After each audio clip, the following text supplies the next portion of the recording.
Рахмат. Урматтуу кесиптештер, урматтуу Алмаз Акымжанович, мен эки маселеге көңүл бургум келип атат. Биринчи, Бишкек шаарында проспект Айтматова жүргүзүлүп жаткан курулуш иштери боюнча кандай болсо деле бирөөнүн мүлкүн тартып алганда компенсация жөнүндө маселе турулган. Компенсацияны карайбыз деген сөз болгон, бирок кече 2 күндөн бери талкалоо жүрүп атат. Эч кандай компенсация жок. Мен ойлоп атам, бул конституцияга дал келтириш керек. Ар бир кадам мыйзам жолу менен кылганда эртең сөз болбойт. Ошондуктан көңүл буруп, эгерде мүмкүнчүлүк болсо, мыйзамга ылайыктуу компенсация маселесин тез арада карап чечиш керек муну. Мамлекетке керек, өкмөткө керек, туура. Бирок бирөөнүн мүлкүн тартып алганда же компенсация, же соттун чечими болуш керек. Анан мэриянын ооз-эки чечими жарашпайт ага. Туура келбейт. Бул биринчи маселе. Экинчи, биз 1 жыл мурда административдик реформа кабыл алдык. Ошондо Бишкектин тегерегинде бир топ жерлер, айылдар Бишкек шаарына кирди. Бирок ошонун менен кошо жер үлүштөрү, айыл чарба жерлерде кирип кетти да.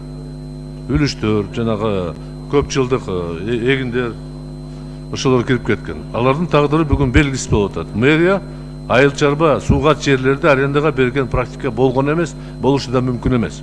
Шаарда андай болбойт. Бирок турмушта ушундай болуп атат. Ага байланыштуу жанагы суучулар менен мамиле түзгөнгө, договор түзгөнгө бир топ кыйынчылык болуп атат. Мен сизден суранат элем, айыл чарба министрлиги, өкмөткө тийиштүү бөлүмү тез арада мэрия менен чогуу иштеп, жанагы жерлердин тагдырын чечиш керек. Же биринчи президенттин указынан ылайыктуу, балким айылдык максатына иштете турган жерлерди жакын арадагы айыл округторго берсек кандай деп ойлонуп көрсөк болот да. Же бир чечимге келиш керек да. Чын айтканда, Бишкектин тургуну 1 гектар үлүш болгон, бул бир аз кыйшыктай көрүнөт да. Шаарда болбойт андай нерселер.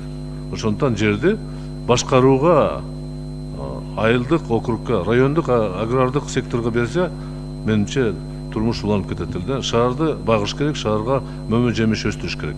Ал эми шаар жеңилдетилген вариантта арендага бере албайт. Ушул маселени бир көңүл буруп коюп, бир акылдашып көрсөңүздөр, менимче бир тезирээк жылдырыш керек да. 2-жыл кетип баратат. Дыйкандар бир тобу мындай түшүнүксүз абалда болуп турат да. Рахмат.